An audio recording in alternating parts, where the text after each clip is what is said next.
Bi, ubusin mo spaghetti mo. Ayaw mo ng spaghetti? Gusto mo french fries ulit? Gusto mo ulit french fries? Anong gusto mo? Kanina ayaw mo ng chicken eh.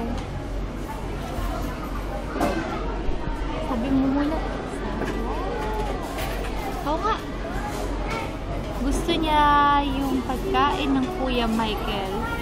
Gusto niya lagi nang aagaw sa Kuya Michael, na?